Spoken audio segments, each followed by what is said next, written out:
Education के field से नहीं हूं। मैं एक कलाकार हूं, एक आर्टिस्ट हूं, एक क्रिएटिव इंसान हूं। और आप लोग बेहतर जानते हैं एजुकेशन के बारे में। इतने साल से आप एजुकेशन चला रहे हैं। पिछले कुछ साल से मेरा अनुभव हुआ है, चूंकि मैंने कुछ फिल्में की हैं। एक फिल्म थी तारे ज़मीं पर, और अभी हाल ही में मेरी जो फिल्म आई है 3 इडियट्स, ये दोनों फिल्में एजुकेशन के टॉपिक पर हैं। तो लिहाजा मैं इस वजह से मैंने काफ़ी रिसर्च की एजुकेशन के ऊपर, और कुछ चीज़ें मेरे सामने आई हैं, और वो चीज़ें मैं आपके सामने रखना चाह रहा हूँ। आज यहाँ पेरेंट्स हैं, एजुकेटर्स हैं, टीचर्स हैं, बच्चे भी हैं। हो सकता है पता नहीं मैं कितना सही बोल रहा हूँ, गलत बोल रहा हूँ, लेकिन मेरे कुछ विचार हैं जो मैं आपके सामने रखना चाहूँगा एजुकेशन से जो जिनका संबंध है। और वो ये कि सबसे पहले तो हर बच्चा खास होता है। ये मैंने डिस्कवर किया अपने रिसर्च में। हर बच्चा खास होता है। हर बच्चे में, हमारी तरह, आपकी तरह और हमारी तरह, हर बच्चे में कुछ ना कुछ काबिलियत होती है, कुछ ना कुछ कमजोरी होती है। मुझ में भी कमजोरी है, काबिलियत है। आप में भी कुछ ना कुछ काबिलियत और कमजोरी है, और हर बच्चे में कुछ ना कुछ कमजोरी और काबिलियत होती है। और हमें as parents, as elders, as education system, हमें हर बच्चे की खासियत को पहचानना है, उससे मदद करनी है। उसकी क्या खासियत है, उसका क्या दिल चाहता है, उसे किस चीज में खुशी मिलती है, वो हमें उसको हेल्प करना है कि हम उसको वो ढूंढ सके, और उसमें हमें सपोर्ट करना है। और जो उसकी कमजोरी है उसमें हमें उसको सपोर्ट करना है।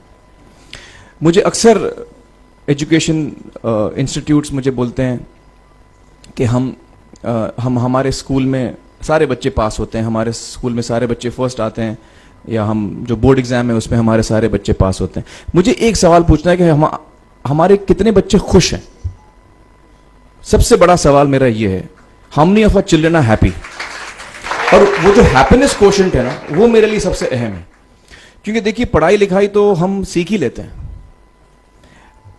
जब मुझे कोई चीज सीखनी होती है तो मैं कुछ ना कुछ करके सीख ही लेता हूं। हमारी फिल्म 3 इडियट्स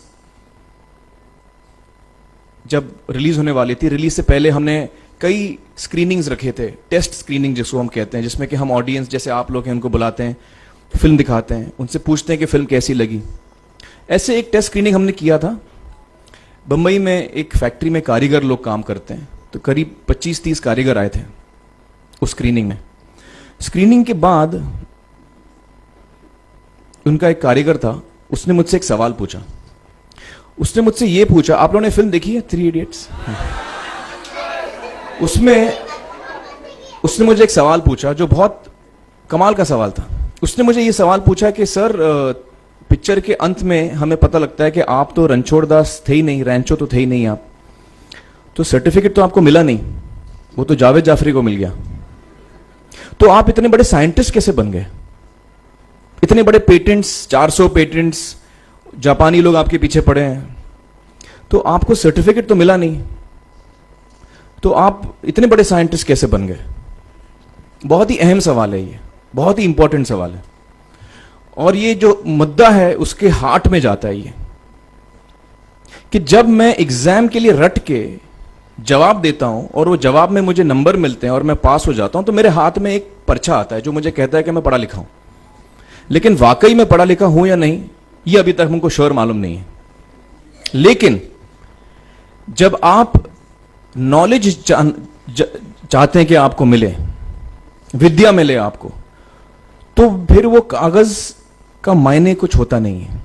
तो मैंने उसको जवाब में 2 सवाल पूछे। मैंने बोला उसको कि भैया, आपको क्या लगता है मैं अच्छा एक्टर हूं? उसने बोला हाँ, देश भर में आप सब लोग मानते हैं आपको, आप अच्छे एक्टर हैं। मैंने उससे कहा कि भैया, मेरे पास कोई सर्टिफिकेट नहीं है जो कहता है कि मैं अच्छा एक्टर हूं। मेरे पास कोई कागज नहीं है जो मुझे बोलता है कि मैं अच्छा एक्टर हूं। मैंने फिर उससे एक सवाल पूछा कि मैंने सुना आप बहुत अच्छे कटर हैं, आपके जो बॉस मुझे बताते हैं कि आप उनके मेन कटर हैं और आपकी बड़ी इज्जत करते हैं वो, आपके पास कोई पर्चा है, सर्टिफिकेट है जो मुझे बताता है कि आप कटर हो? उसने बोला नहीं सर। तो मैंने बोला आपका जवाब आपको इधर ही मिल गया। Education is beyond marks, education is beyond grades, education is what you learn. और मेरी इच्छा है कि हिंदुस्तान में हम एजुकेशन को इस नजरिए से देखें कि हम अपने बच्चों को वाकई शिक्षा दें, और शिक्षा हम खुशी से दें, क्योंकि शिक्षा में सिर्फ ज्ञान नहीं होता, शिक्षा में एक और चीज मिली हुई होती है, वो ये है कि हम अपने बच्चों को डेवलप करते हैं एज ह्यूमन बींग्स। आगे चल के वो जिंदगी में अच्छे इंसान बने, आगे चल के वो अपने पैरों पे खड़े रह सकें, आगे चल के वो इज्जत की जिंदगी जी सकें, आगे चल के वो दूसरों के बारे में ध्यान रखें, आगे चल के वो किसी के चेहरे पे मुस्कुराहट ला सकें, आगे चल के वो किसी की मदद कर सकें। This is what we should develop of our children. ये मेरी फीलिंग है। मैं जहां भी देखता हूं, ये मेरे साथ भी हुआ है जब मैं छोटा था।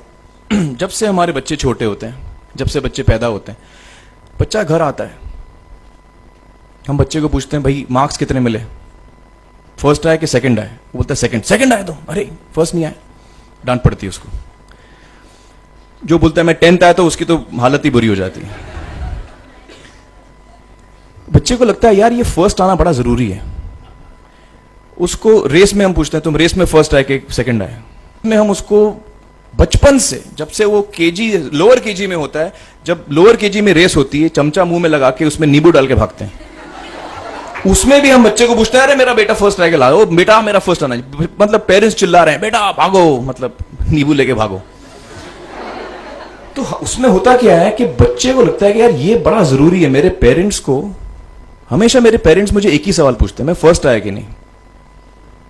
उसके जहन में ये बात बैठ जाती है कि मेरे को अव्वल आना है, मेरे को कंपीट करना है, मेरे को बाकी लोग से आगे निकलना है। टीचर्स भी यही सवाल उसको पूछते हैं आमतौर पे। ये मेरे साथ हुआ है। होता क्या है कि जब वो बच्चा 21 साल का होता है तो वो बड़ा सेल्फिश हो जाता है, और उसको सेल्फिश हमने बनाया, हमारे सिस्टम ने बनाया। वो अपने बारे में सोचता है और किसी के बारे में नहीं सोचता है, क्योंकि यही हमने उसको ट्रेन किया है बचपन से। बचपन से हमने उसको यही ट्रेन किया कि बेटा तुम पहले आना, बाकी सब लोग को भूल जाओ। तो जब वो नौजवान बनता है तो उसका नजरिया सोसाइटी की तरफ यही हो जाता है कि भैया मुझे आगे बढ़ना है, बाकी सब बाय हुक और by crook I must succeed, I don't care about anybody else. मेरा ये दिल कहता है, मेरा ये दिल चाहता है कि अगर हम जितने यहां पेरेंट्स हैं, एडल्ट्स हैं, यंगस्टर्स हैं जो कल जाके पेरेंट्स बनेंगे, अगर हम अपने बच्चों को ये सीख दें जब वो छोटे हैं, जब वो घर आए हम उसको ये सवाल पूछें, ये नहीं पूछें कि मार्क्स कितने मिले, उसको ये पूछें कि बेटा आज तुमने किसकी मदद की, आज तुमने किसके चेहरे पे मुस्कुराहट लाई। अगर हम उसको ये पूछें तो उसको ये लगेगा कि यार जरूरी ये है। मेरे पेरेंट्स मुझे हमेशा ये पूछते हैं, मार्क्स का तो कभी पूछते नहीं, वो मुझसे ये पूछते हैं कि भैया तुमने किसको हेल्प किया आज।